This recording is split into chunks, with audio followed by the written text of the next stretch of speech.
Oke, kita mulai ya teman-teman ya. Jadi soalnya saya bacakan dulu ya, sebentar. Ya, oke. Oke, jadi Alfa mengajak Budi agar ikut serta dalam kegiatan Karang Taruna yang dianggap memberikan banyak manfaat dan membuka peluang bagi Budi untuk mendapat wawasan serta pergaulan yang luas. Apa yang dilakukan Alfa kepada Budi disebut A. Identifikasi, B. Imitasi, C. Sugesti, D. Empati, atau E. Simpati. Itu ya. Nah, jadi ikut kegiatan Karang Taruna. Jadi ada orang mengajak orang lain mengikuti suatu kegiatan atau melakukan kegiatan ya, supaya dapat hal positif ya, yaitu dapat manfaat dan membuka peluang. Nah, jawabannya adalah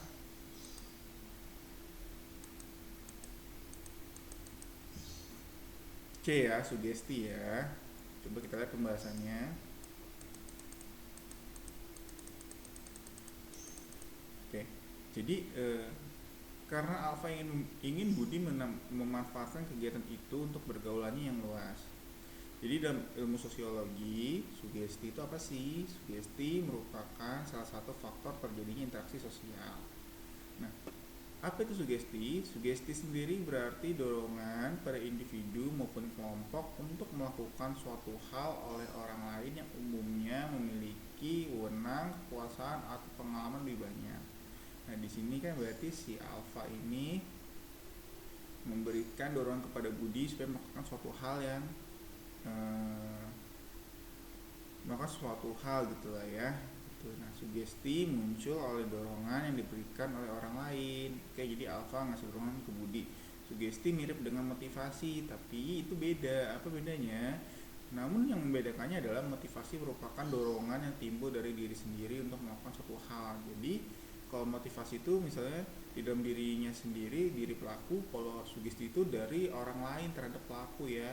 Jadi kalau misalnya si Alfa mendorong Budi, maka itu berarti sugesti. Tapi kalau Budi yang mendorong dirinya sendiri, berarti itu motivasi. Itu ya cara bedainnya ya. Lanjut. Oke. Oke. Sistem stratifikasi kelas ya, yang memungkinkan anggotanya untuk mengubah status yang dimilikinya disebut stratifikasi apa? Ya, A. Achieved, B. Ascribed, C. Tertutup, D. Terbuka, atau E. Campuran.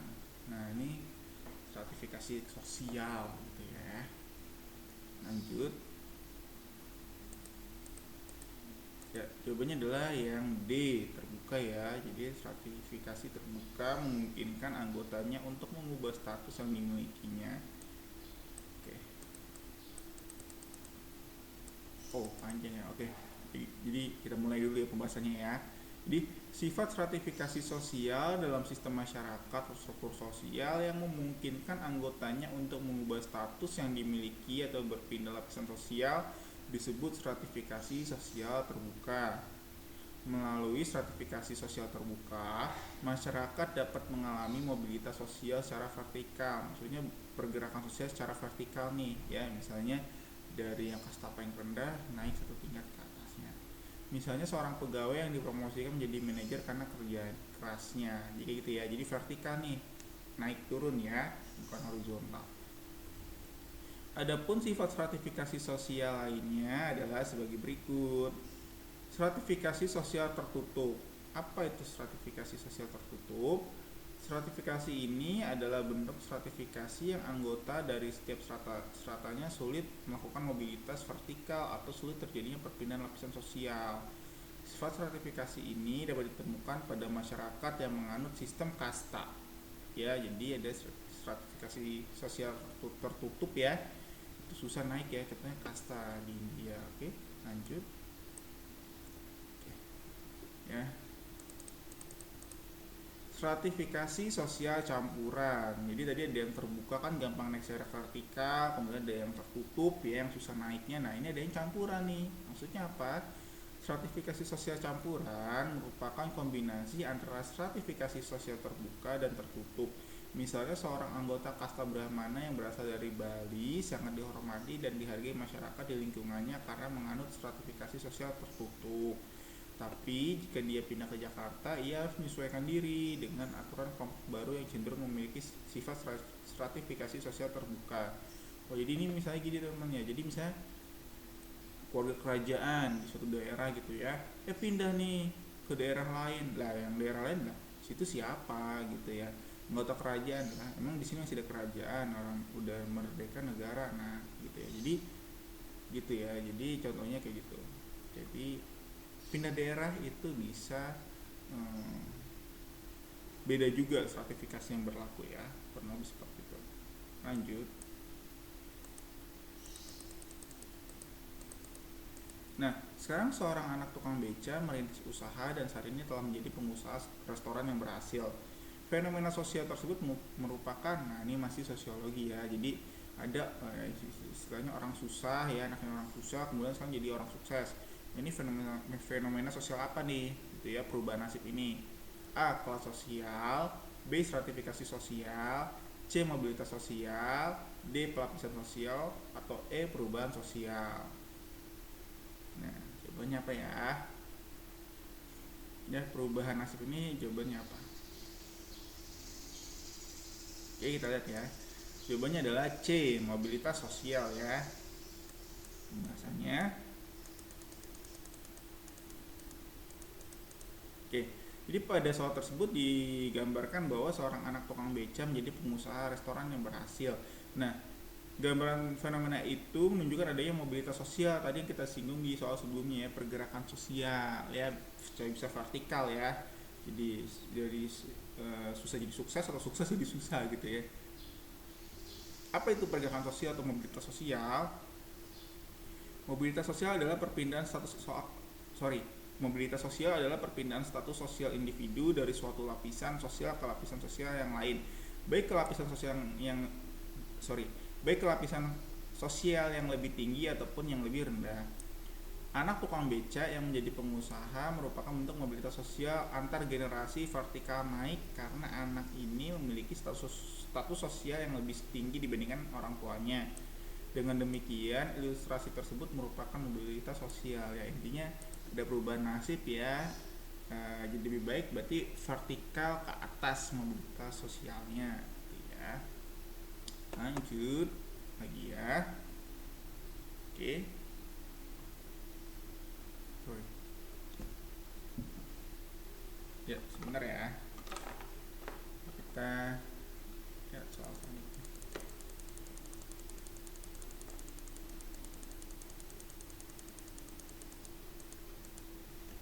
Oke, sebentar.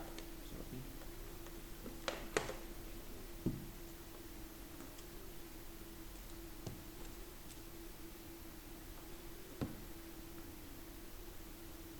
Oke, jadi ada juga nih soal selanjutnya ya, kita bacakan. Jadi dampak positif program transmigrasi ya adalah membawa pendatang dan penduduk asli yang dapat memperkuat. Nah, transmigrasi ya. A. Interaksi sosial, B. Koalisi, C. Amalgamasi, D. Asimilasi, atau E. Integrasi sosial ya. Jadi program transmigrasi kita tahu ya, jadi misalnya kayak orang-orang di Jawa ya dipindahin ke Pulau Kalimantan ya, jadi kayak ya migrasi ya, perpindahan ya, biasanya dari tempat yang padat penduduk ke yang tidak padat penduduk, itu dilakukan di zaman Orde Baru ya, itu sering banget ya, nanti bisa dijanjikan tuh nanti kalau mau pindah ke Kalimantan tadi dikasih tanah deh, entah itu dalam bentuk hak gunanya, hak guna usaha, atau misalnya ya hak milik gitu lah ya, bisa perkebunan, intinya bisa berubah nasib, itu bisa juga karena dipaksa gitu ya. Nah, apa jawabannya dampak positif transmigrasi ya terkait penduduk asli dan penduduk pendatang? Jawabannya adalah A. Interaksi sosial ya. Oke, jadi secara sosiologis terjadinya interaksi sosial antara warga yang berbeda identitas, yaitu penduduk asli dan penduduk pendatang, merupakan dampak positif dari program transmigrasi. Jadi ada interaksi sosial nih ya. Nah, di dua kebudayaan berbeda. Interaksi yang terjadi secara intensif di dalam masyarakat dapat melahirkan proses asimilasi budaya, pencampuran budaya. Ya misalnya eh, gini ya, misalnya gini. Lah ini kok di daerah Sumatera gitu ya, eh, kok ini ada namanya nama orang Jawa gitu ya. Nah ini namanya Seri, namanya apa gitu ya. Nah ini kan di Sumatera, kok namanya nama orang Jawa. Oh ternyata dia ini generasi kedua pendatang dari Jawa gitu ya. Tuh, waktu bisa pernikahan campur antara pendatang dan uh, penduduk asli gitu ya. Jadi interaksi sosial antara penduduk asli dan penduduk pendatang itu bisa melahirkan pencampuran budaya atau asimilasi maupun amalgamasi. Apa itu amalgamasi? Itu perkawinan campuran antara masyarakat pendatang dan masyarakat asli ya. Proses sosial yang terjadi dalam kondisi demikian dapat memperkuat integrasi sosial atau persatuan di masyarakat. Ya, jadi banyak nih ya dampak positifnya ya. Interaksi sosialnya bisa bikin budaya yang baru ya, pencampuran budaya atau asimilasi, bisa bikin amalgamasi itu perkawinan campur, juga yang akhirnya nanti bikin integrasi sosial ya, persatuan di masyarakat. Nah itu ada dampak positifnya. Sekarang dampak negatifnya apa? Dampak negatifnya adalah dampak negatif dari program transmigrasi secara sosiologis yaitu munculnya konflik antar kelompok atau antar suku. Nah iya ini karena perbedaannya. Kadang-kadang yang sama aja suka berantem, apalagi yang beda ya. Konflik antara penduduk asli dengan penduduk pendatang. Seperti itu ya. Lanjut ya. Oke. Sekarang soal selanjutnya. Oke. Jadi dalam 2 tahun terakhir, tawuran antara pelajar SMA dan STM yang lokasi sekolahnya berdekatan telah menelan korban jiwa. Siswa dari masing-masing sekolah merasa paling unggul dan tidak ingin disaingi. Dalam konsep sosiologi, tawuran tersebut merupakan konflik yang disebabkan oleh perbedaan apa? Ya, A. Sekolah, B. Kedudukan, C. Struktur sosial, D. Status sosial, E. Nilai antar kelompok. Nah, jawabannya adalah ya ini tawuran ya, tawuran antar pelajar yang beda sekolah. Ya, jawabannya adalah E. Nilai antar kelompok. Pembahasannya adalah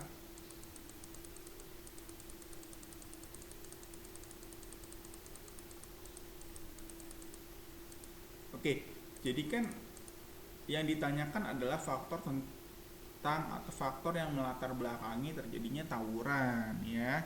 Nah, ada beberapa faktor yang melatar belakangi konflik ya, yaitu pertama perbedaan individual ya, mencakup perbedaan pandangan, perbedaan minat dan lain-lain ya. Misalnya ya kayak ini ya, misalnya kayak bubur ayam diaduk apa enggak gitu ya. Nah, kemudian ada perbedaan kebudayaan, mencakup perbedaan nilai kelompok, perbedaan adat istiadat dan lain-lain ya.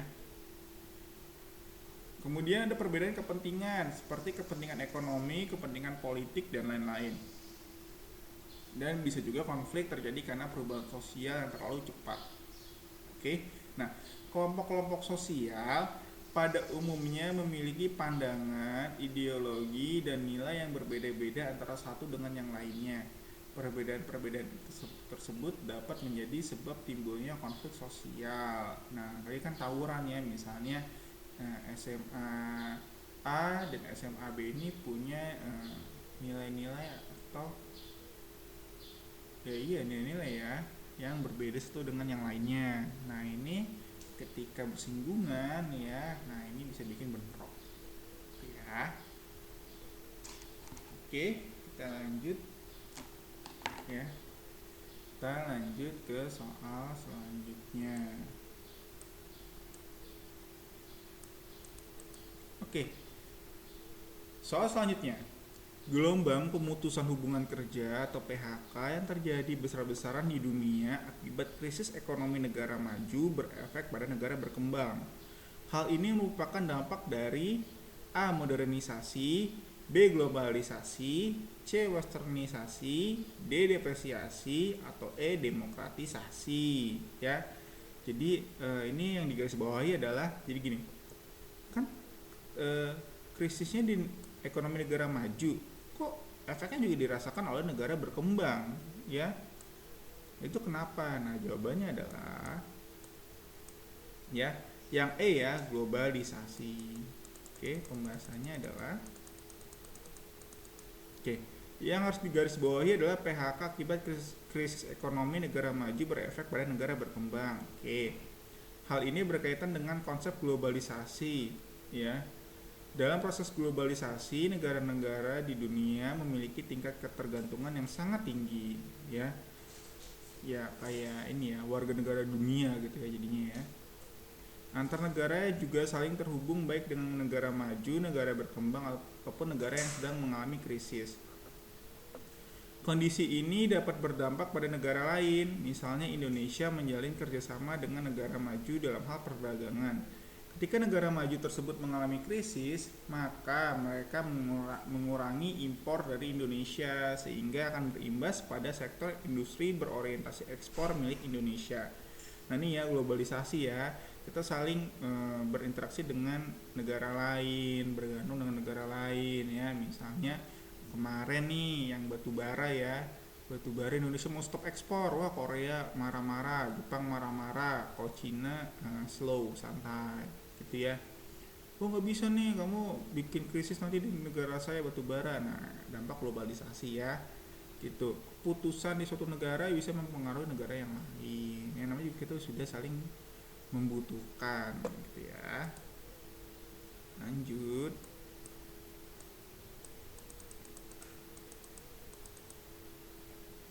Oke, di sini ya di bawah ini merupakan kegunaan utama ilmu ekonomi kecuali A. Untuk mengetahui cara berpikir yang tepat dalam mengambil keputusan alokasi sumber daya. Oke, ngomongin sumber daya ya. B. Untuk dapat menjadi pengusaha yang sukses, ngomongin bisnis. C. Untuk memahami persoalan ekonomi nasional, regional, dan global. Oke, sebentar, saya charger dulu ya. Saya charger dulu.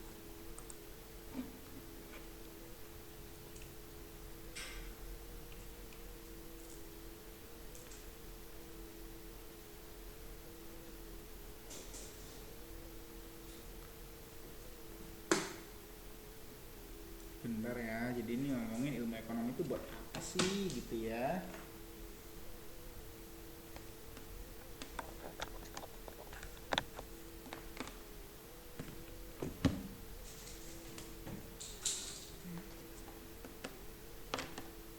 Oke, jadi diulang ya. Jadi yang merupakan kegunaan utama ilmu ekonomi kecuali ya yang pertama itu supaya dapat mengambil keputusan alokasi sumber daya. Yang kemudian yang B supaya jadi pengusaha sukses. Yang C untuk memahami persoalan ekonomi nasional, regional, dan global. Yang D untuk menjadi pedoman kegiatan ekonomi. Yang E untuk menjadi pemilih yang kompeten ketika menghadapi berbagai alternatif pilihan. Jawabannya adalah yang B untuk dapat menjadi pengusaha yang sukses. Ini lebih ke arah bisnis ya. Oke, kita lihat pembahasannya adalah Oke, jadi ilmu ekonomi adalah suatu ilmu yang mempelajari bagaimana cara seseorang bertindak dengan tujuan untuk dapat mengelola sumber daya yang terbatas. Oke, jadi fokusnya di sumber daya ya, ekonomi ya. Adanya ketidakseimbangan antara kebutuhan dan sumber daya ekonomi, maka akan muncul scarcity atau kelangkaan. Kelangkaan adalah suatu kondisi di mana kebutuhan manusia lebih besar dibandingkan sumber daya ekonominya. Salah satu cara untuk mengatasi kelangkaan adalah membuat alternatif barang atau jasa yang digunakan untuk memenuhi kebutuhan ya. Ilmu ekonomi membantu kita untuk mengetahui barang mana yang menjadi prioritas kita terlebih dahulu dan bagaimana cara kita mengatasi kelangkaan. Oke, jadi yang perlu di highlight ini ya. Ilmu ekonomi membantu kita mengetahui barang mana yang menjadi prioritas terlebih dahulu dan cara kita mengatasi kelangkaan. Jadi mana nih kebutuhan primer kita dan gimana caranya mengatasi kelangkaan dengan keterbatasan kita. Ya jadi ekonomi ngomongin sumber daya. Lanjut ya. Oke. Ya, udah mulai pusing. Ini soal terakhirnya. ngomongin fungsi produksi ya. Ekonomi lagi nih. Oke, jadi fungsi produksi menunjukkan A. Hubungan antara biaya dan output. B. Hubungan antara input dan penerimaan. C. Perusahaan memaksimumkan keuntungan. D. Pengaruh penggunaan input terhadap output. Atau E. Biaya produksi minimal untuk memproduksi output tertentu. Jawabannya adalah yang D ya, pengaruh input terhadap output. Jadi di fungsi produksi itu menunjukkan pengaruh penggunaan input terhadap output. Misalnya inputnya kalau dinaikin, outputnya gimana, makin banyak apa enggak gitu ya. Titik optimumnya di mana, gitu ya. Ya, pembahasannya adalah, nah, fungsi produksi adalah suatu persamaan yang menunjukkan hubungan ketergantungan atau fungsional antara tingkat input yang digunakan dalam proses produksi dengan tingkat output yang dihasilkan ya. Jadi gimana nih kalau inputnya di semakin banyak input, apakah outputnya semakin banyak gitu ya. Kalau inputnya dikurangin, apakah outputnya juga berkurang, di titik mana dia optimum atau optimal gitu ya, seperti itu. Oke teman-teman, oke sekian ya, terima kasih.